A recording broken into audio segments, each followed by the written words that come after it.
Na noite em que o profeta caiu no chão gritando, o inimigo já sabia o nome dele antes de qualquer homem saber.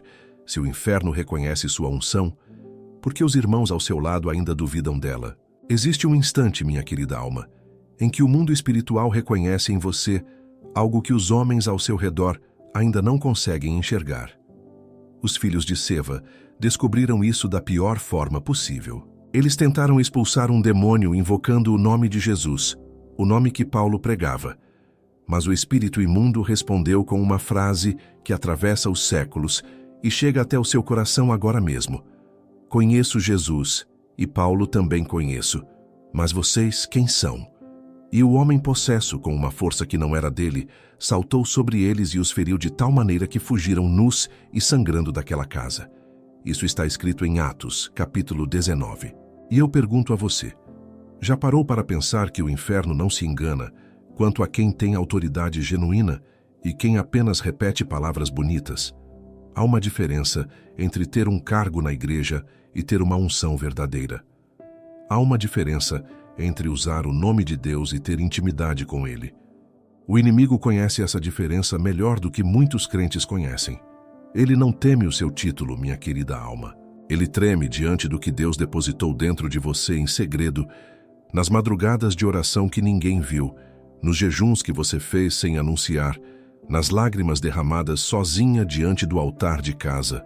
Foi ali, naquele lugar escondido, que uma marca foi colocada sobre a sua vida. E o pior inimigo dessa marca não costuma ser o diabo diretamente. Costuma ser a incredulidade dos que estão mais perto de você. Pense em Davi. Enquanto Samuel derramava o óleo sobre a cabeça daquele jovem pastor, os irmãos mais velhos observavam a cena com os braços cruzados. Eliabe, o primogênito, tinha estatura, tinha presença, tinha tudo o que os homens julgam necessário para liderar um povo. Mas Deus disse a Samuel algo que ainda ecoa. O homem olha o que está diante dos olhos, porém o Senhor olha o coração. Essa passagem está em 1 Samuel, capítulo 16. E note bem, a unção caiu sobre Davi diante da própria família, e ainda assim, anos depois, quando ele chegou ao campo de batalha contra Golias, foi o irmão Eliabe quem o repreendeu, dizendo que conhecia a soberba do coração dele, que ele só tinha vindo para ver a guerra. O sangue mais próximo foi o primeiro a duvidar. Isso dói, minha querida alma. Dói porque a gente espera que quem nos conhece desde o berço seja o primeiro a nos apoiar quando Deus nos chama para algo maior. Mas nem sempre é assim. Às vezes, o próprio irmão de sangue não reconhece o óleo que está sobre a sua cabeça.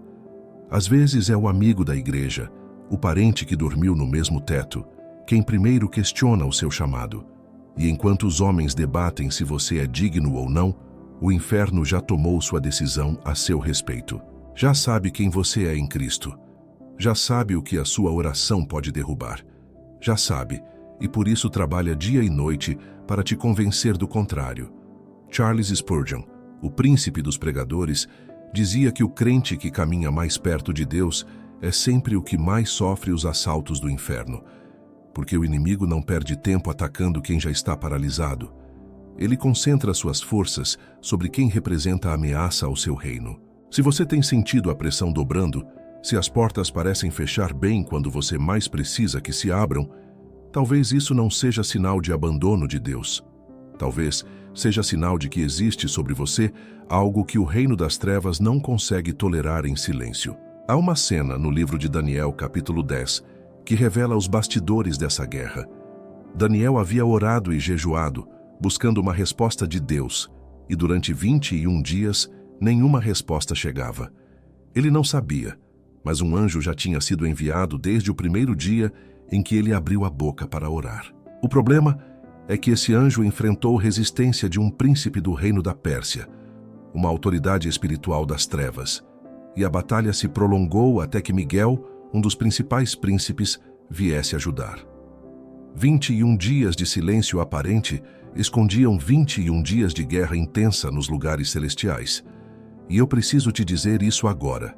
O seu silêncio, a sua espera, o seu deserto atual, pode não significar a ausência de Deus. Pode significar que a resposta já foi enviada e que existe uma resistência sendo quebrada em seu favor.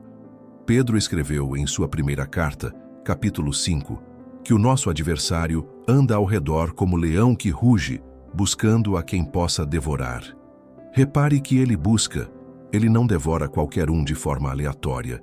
Ele avalia, ele observa, ele estuda o comportamento de cada ovelha antes de decidir onde vai atacar. E as ovelhas que mais chamam a atenção do leão não são as que estão dormindo no canto do curral. São as que já se afastaram um pouco do rebanho para buscar águas mais profundas, as que já provaram de uma intimidade com o pastor que as tornou perigosas para o reino das trevas. Se você tem sentido o rugido mais próximo ultimamente, minha querida alma, talvez seja porque você deixou de ser uma ovelha qualquer. Talvez você tenha se tornado, aos olhos do inferno, uma ameaça que precisa ser silenciada antes que cresça ainda mais.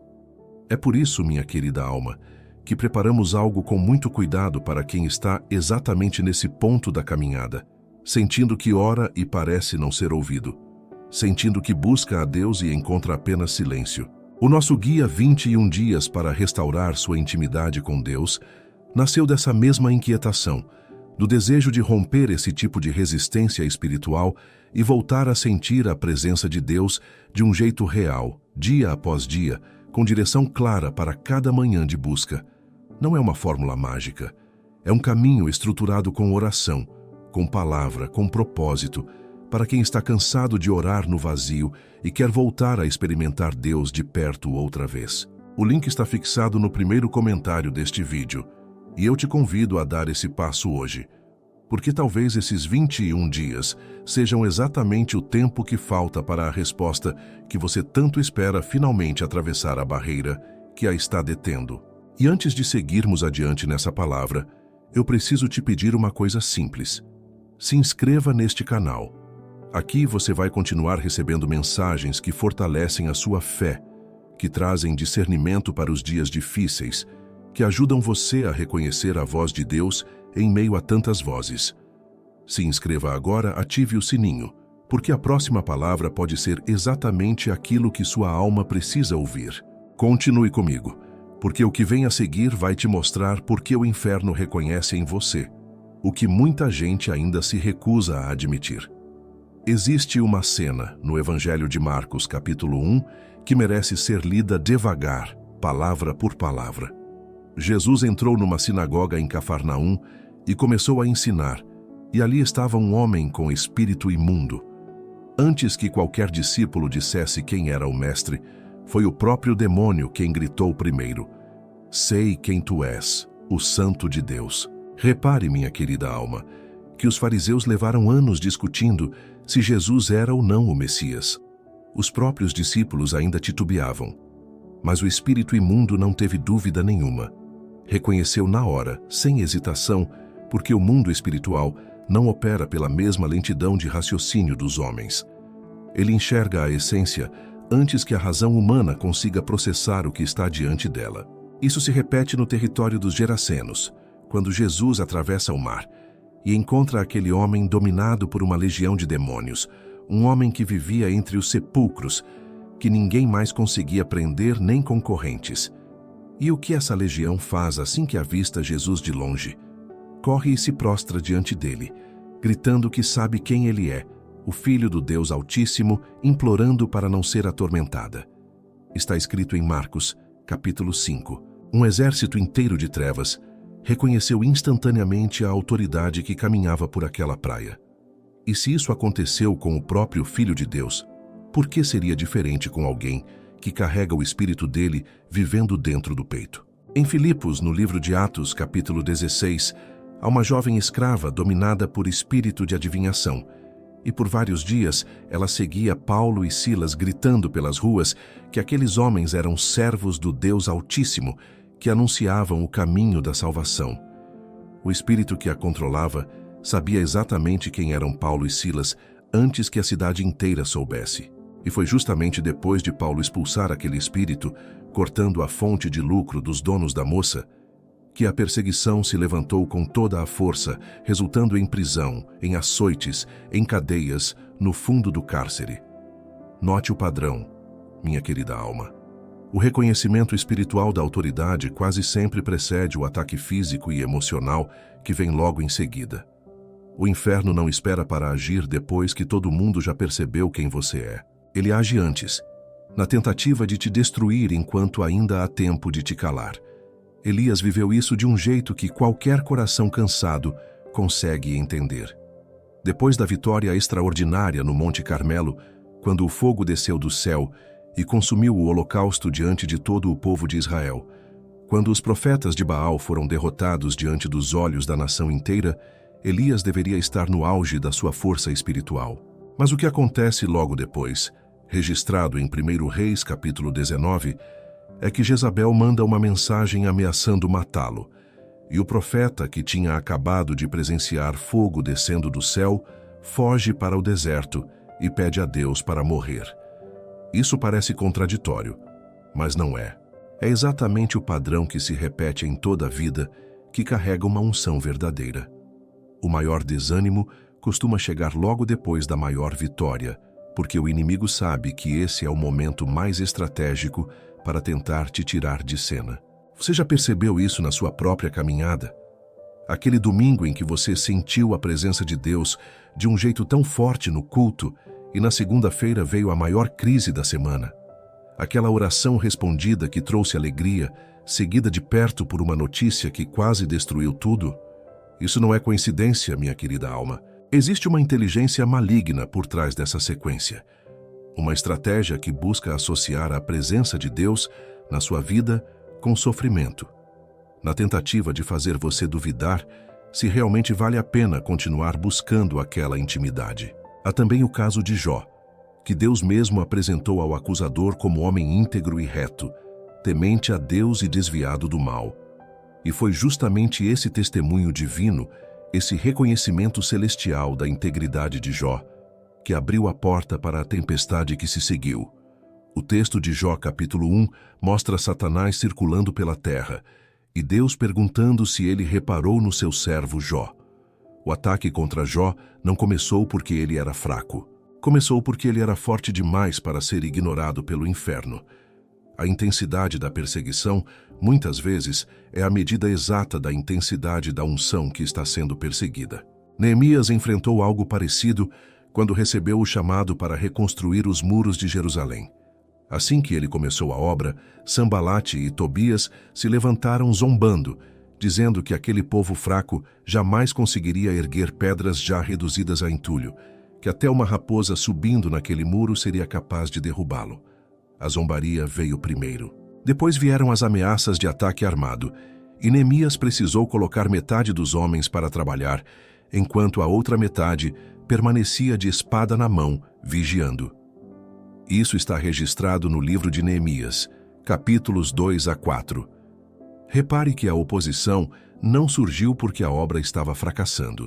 Surgiu exatamente porque a obra estava avançando, porque os muros estavam sendo levantados na velocidade certa, porque aquilo que parecia impossível estava se tornando realidade diante dos olhos de todos. O inimigo mede o perigo que você representa pela urgência com que ele reage contra você. Zombaria, fofoca, ameaça, desânimo espalhado entre os próprios companheiros de trabalho. Tudo isso são ferramentas usadas para interromper uma construção que já estava confirmada pelo céu. E isso muda completamente a forma como você deveria interpretar os ataques que tem sofrido ultimamente. Aquela pressão financeira que chegou do nada, aquele boato que surgiu sem explicação, aquela doença que apareceu bem quando você estava mais próxima de Deus do que nunca. Não interprete isso como sinal de que Deus te abandonou. Interprete como confirmação de que existe algo genuíno em você que incomoda profundamente as trevas. Ninguém perde tempo atacando quem não representa perigo nenhum. O inferno não desperdiça a artilharia pesada contra quem já está neutralizado. Existe uma diferença entre sofrer porque você se afastou de Deus e sofrer justamente porque se aproximou demais dele. A primeira é consequência de um erro que precisa ser corrigido. A segunda é sinal de uma guerra que já estava sendo travada nos lugares celestiais muito antes que ela se manifestasse aqui na terra. Saber diferenciar essas duas situações é fundamental para não desistir bem no momento em que você mais deveria persistir. Muitos abandonaram o chamado de Deus justamente na hora em que o inferno estava mais assustado com o que Deus estava prestes a fazer através deles. Guarde essa palavra no coração, porque ela vai te ajudar a compreender melhor a temporada que ainda vem pela frente. José tinha 17 anos quando Deus começou a falar com ele através de sonhos. Um deles mostrava feixes de trigo, o feixe dele em pé, e os feixes dos irmãos se curvando ao redor. Outro mostrava o sol, a lua e 11 estrelas se inclinando diante dele. José, ainda imaturo, contou tudo isso à família sem medir as consequências, e o texto de Gênesis, capítulo 37, registra que os irmãos passaram a odiá-lo ainda mais por causa dos sonhos e das palavras dele. Não foi o pecado de José que gerou aquele ódio. Foi o chamado sobre a vida dele. Foi a evidência clara de que Deus tinha planos diferentes para aquele filho.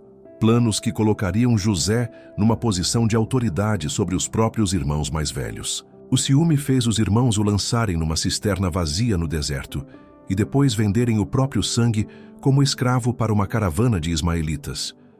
Anos de sofrimento se seguiram. Escravidão na casa de Potifar, acusação falsa da esposa dele, prisão injusta numa masmorra egípcia.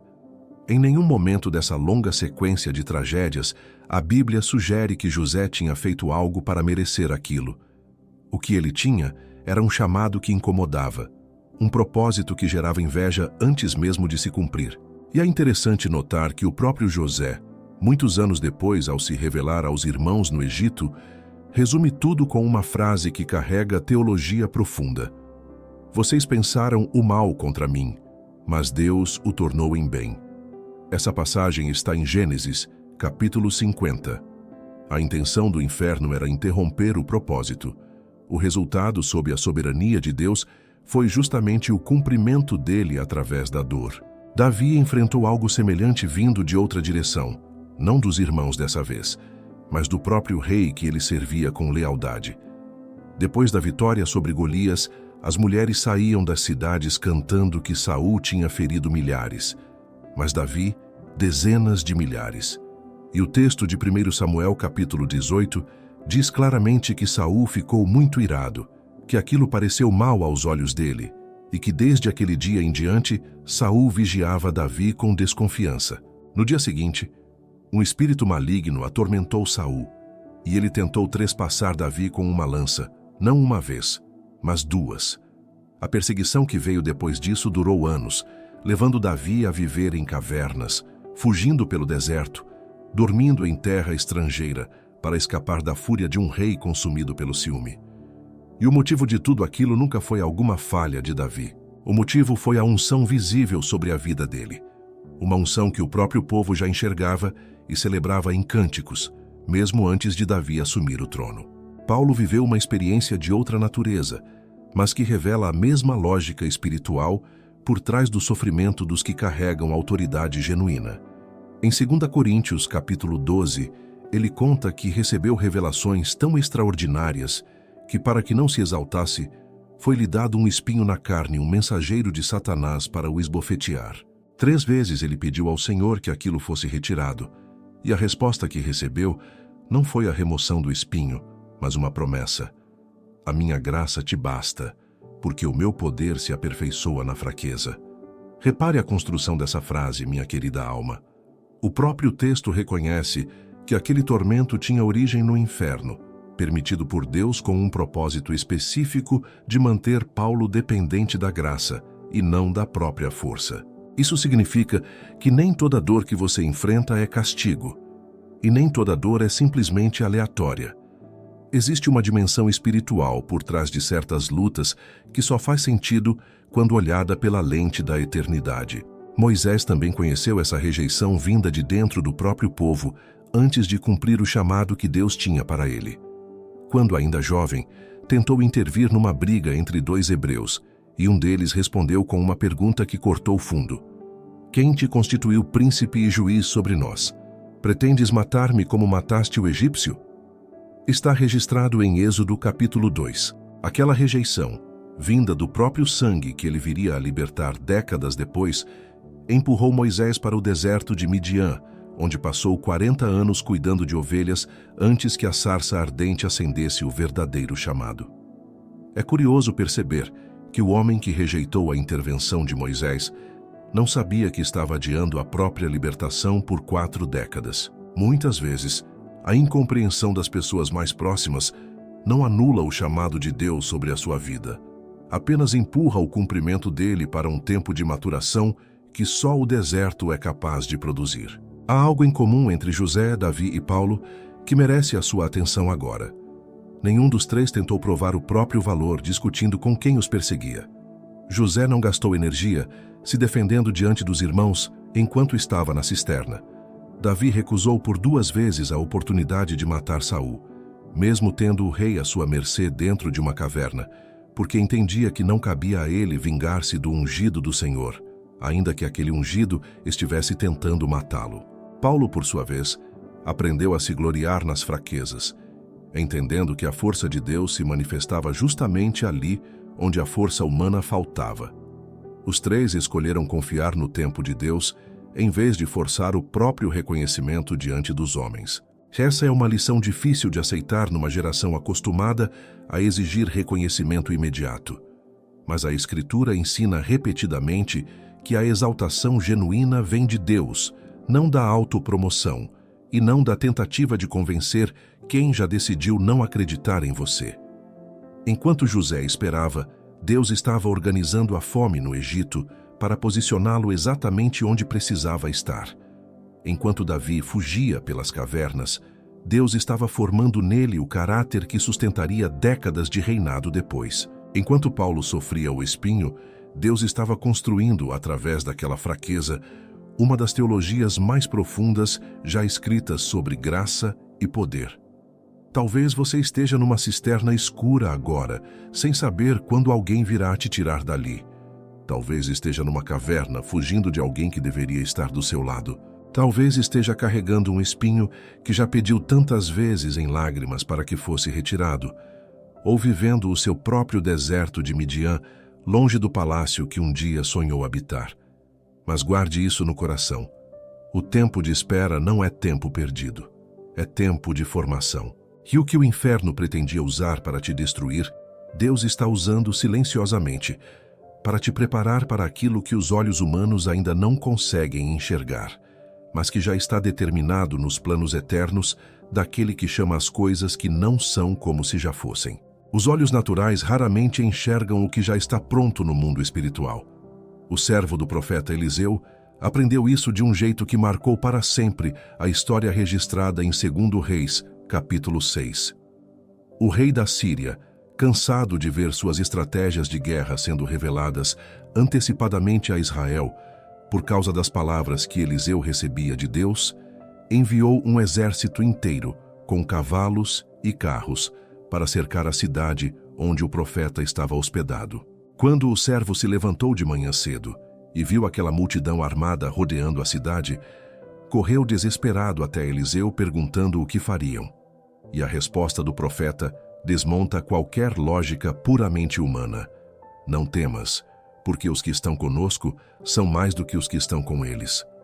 Em seguida, Eliseu ora, pedindo que Deus abrisse os olhos do jovem, e ali, naquele instante, o rapaz enxergou o monte cheio de cavalos e carros de fogo ao redor de Eliseu. Nada mudou na cena externa. O exército sírio continuava lá com toda a sua ameaça visível. O que mudou foi a capacidade do servo de enxergar a realidade espiritual que já estava presente antes mesmo de ele perceber. Isso revela algo essencial sobre a guerra que você está enfrentando, minha querida alma. O inferno pode reconhecer a sua unção e se mobilizar contra ela, mas o céu também se mobiliza em sua defesa, e muitas vezes essa mobilização já aconteceu antes mesmo de você pedir. O problema não costuma ser a ausência de proteção divina. O problema costuma ser a cegueira temporária que nos impede de enxergar o que já está posicionado ao nosso redor.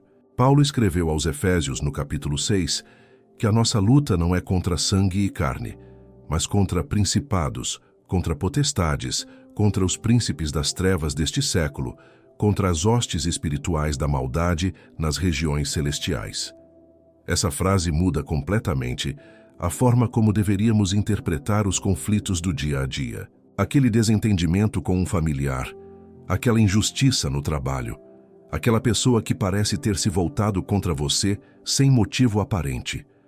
Por trás de muitas dessas situações, existe uma dimensão espiritual que a briga direta com a pessoa nunca vai resolver.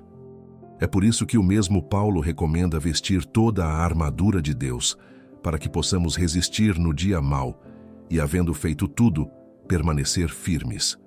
Não fugir, não desistir, permanecer. Josafá enfrentou uma situação em que exércitos imensos de moabitas e amonitas se levantaram contra Judá, uma força tão grande que o próprio rei confessou não saber o que fazer, mas os seus olhos estavam postos no Senhor. Essa cena está em 2 Crônicas, capítulo 20. E a estratégia que Deus revelou através do profeta Jaziel foi surpreendente. Não vos é necessário pelejar nesta batalha. Ponde-vos em pé, ficai quietos e vede a salvação do Senhor. No dia seguinte, Josafá colocou cantores à frente do exército, louvando a formosura da santidade do Senhor antes mesmo de qualquer soldado avançar. E enquanto cantavam, Deus pôs emboscadas contra os próprios inimigos, que se voltaram uns contra os outros até se destruírem mutuamente, sem que Judá precisasse desferir um único golpe. Existe uma lição prática aqui que vai além da teoria bonita. Muitas vezes a sua reação natural diante do ataque é entrar em pânico, revidar com as próprias forças, gastar energia tentando provar quem está certo. Mas o padrão bíblico que se repete, desde Eliseu até Josafá, é o de que a vitória raramente vem da sua própria capacidade de luta. Vem da sua capacidade de reconhecer que existe uma dimensão maior operando a seu favor e de posicionar o coração em adoração, mesmo enquanto o exército inimigo ainda está visível no horizonte. Isso não significa passividade diante do pecado ou omissão diante da injustiça. Tiago escreve em sua carta, capítulo 4, que devemos sujeitar-nos a Deus, resistir ao diabo, e ele fugirá de nós. Existe uma ordem específica nessa frase que muita gente ignora. Primeiro a submissão a Deus, depois a resistência ao inimigo. Quem tenta resistir ao diabo sem antes se render completamente a Deus, acaba lutando uma guerra com as próprias forças, e as próprias forças nunca foram suficientes para vencer principados. Mas quem se submete primeiro, quem alinha o coração com a vontade de Deus, antes de qualquer confronto, descobre que o inimigo foge, não porque a pessoa seja forte, mas porque a presença de Deus manifesta naquela vida se torna insuportável para as trevas. Ezequias viveu algo parecido, quando o rei da Assíria, Senaqueribe, cercou Jerusalém com um exército esmagador e enviou uma carta cheia de blasfêmias, zombando do Deus de Israel e ameaçando destruir a cidade como já tinha destruído tantas outras nações. Em vez de reunir generais para traçar estratégias militares, o texto de 2 Reis, capítulo 19, mostra Ezequias subindo ao templo, estendendo a carta diante do Senhor e orando abertamente, pedindo que Deus ouvisse as palavras de zombaria e livrasse o seu povo. A resposta veio através do profeta Isaías, e naquela mesma noite, um anjo do Senhor feriu 185.000 homens no acampamento assírio, obrigando Senaqueribe a voltar humilhado para a própria terra. Nenhuma espada de Judá foi erguida naquela noite decisiva.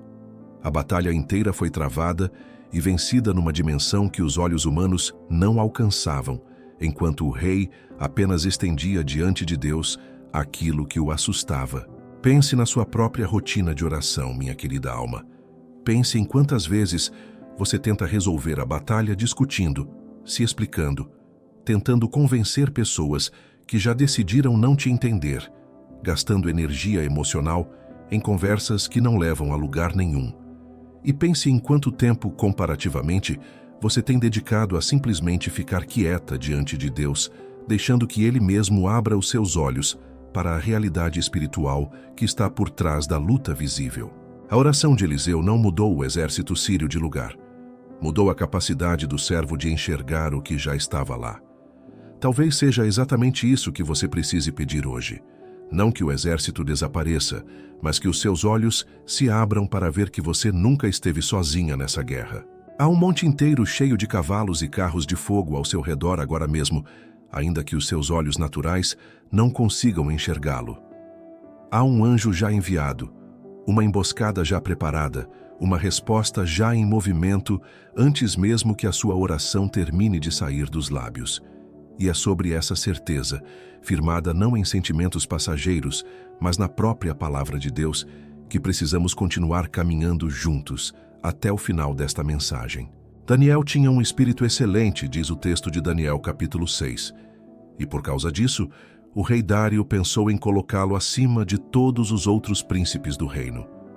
Não foi manipulação, não foi sorte, foi excelência genuína, cultivada em décadas de fidelidade a Deus, mesmo vivendo como estrangeiro numa terra pagã. E o que essa excelência provocou nos outros administradores? Inveja disfarçada de vigilância. Eles procuraram achar ocasião contra Daniel a respeito do reino, mas não conseguiram encontrar nenhuma falha, nenhuma corrupção, porque ele era fiel, e nele não se achava erro nem culpa alguma. Repare bem nisso, minha querida alma. Quando o inimigo não consegue te acusar de nada real, ele muda de estratégia e ataca justamente aquilo que te torna diferente. No caso de Daniel, atacaram a fé dele, convencendo o rei a assinar um decreto proibindo qualquer oração que não fosse dirigida ao próprio rei durante 30 dias. Daniel sabia do decreto, e mesmo sabendo, entrou em casa, abriu as janelas do seu quarto voltadas para Jerusalém e continuou orando 3 vezes ao dia, como sempre tinha feito. Ele não escondeu a fé para se proteger, não negociou a intimidade com Deus por medo da consequência. Foi lançado na cova dos leões exatamente por causa disso, e o rei, angustiado, passou a noite em jejum, incapaz de dormir. Na manhã seguinte, correu até a cova gritando para saber se o Deus a quem Daniel servia continuamente tinha sido capaz de livrá-lo, e a resposta que ecoou de dentro daquela cova mudou a história. O meu Deus enviou o seu anjo e fechou a boca dos leões, para que não me fizessem dano algum, porquanto perante ele se achou em mim inocência. Existe uma expressão nessa resposta que merece destaque: o Deus a quem Daniel servia continuamente. A fidelidade constante, mantida mesmo quando ninguém estava vendo, mesmo quando havia risco real envolvido, foi exatamente o que sustentou Daniel na hora em que a fidelidade seria testada diante de leões famintos. Não foi uma oração de emergência feita na última hora. Foi o acúmulo de uma vida inteira de intimidade que se tornou refúgio no momento da provação. Antes de Daniel enfrentar a cova dos leões, 3 amigos dele já tinham vivido uma provação semelhante. Sadraque, Mesaque e Abednego se recusaram a se curvar diante da estátua de ouro erguida por Nabucodonosor, e por causa disso foram denunciados por caldeus que, segundo o texto de Daniel capítulo 3, aproveitaram a oportunidade para acusar os judeus justamente pela posição de destaque que ocupavam na província da Babilônia. Mais uma vez, o motivo real da perseguição não era a falha de caráter, mas a posição de honra que a fidelidade deles tinha conquistado. O rei, enfurecido, mandou aquecer a fornalha 7 vezes mais do que o costume, e os 3 foram lançados lá dentro amarrados. O que Nabucodonosor viu em seguida o deixou atônito. 4 homens andando livremente em meio ao fogo, sem amarras, e o quarto tinha aparência semelhante a um filho dos deuses. Quando foram chamados para sair, nem sequer o cheiro de fogo tinha ficado sobre suas roupas. A fornalha que deveria destruí-los apenas queimou as cordas que os prendiam, deixando-os mais livres do que estavam antes de entrar. Esther viveu uma história diferente, mas que carrega uma lição parecida, sobre como Deus reverte as armadilhas preparadas pelo inferno. Hamã, tomado de orgulho ferido porque Mordecai se recusava a se curvar diante dele, construiu uma forca de 25 metros de altura, planejando enforcar Mordecai naquela mesma madrugada antes de pedir ao rei autorização para exterminar todo o povo judeu no império. Mas na noite anterior, o rei Assuero, sem conseguir dormir, mandou trazer os anais do reino para lhe fazerem leitura e ali descobriu que Mordecai jamais tinha sido recompensado por ter salvado a sua vida anos antes, denunciando uma conspiração contra o trono. Está tudo registrado no livro de Ester, capítulos 5 a 7. No dia seguinte, o próprio Amã foi obrigado a conduzir Mordecai montado no cavalo do rei pelas ruas da cidade, proclamando as honras que deveriam ser dadas ao homem que ele planejava exterminar. E ao final foi o próprio Amã quem morreu pendurado naquela forca que havia preparado para o seu inimigo. Esses dois relatos, colocados lado a lado, revelam algo profundo sobre a natureza da guerra espiritual que você está enfrentando. O inferno pode arquitetar decretos, pode construir forcas, pode reunir provas falsas, pode convencer autoridades a assinarem sentenças que parecem definitivas. Mas existe uma soberania que opera nos bastidores, mexendo os anais do reino numa noite de insônia, fechando bocas de leões famintos, transformando o próprio instrumento de morte no palco da exaltação do inocente.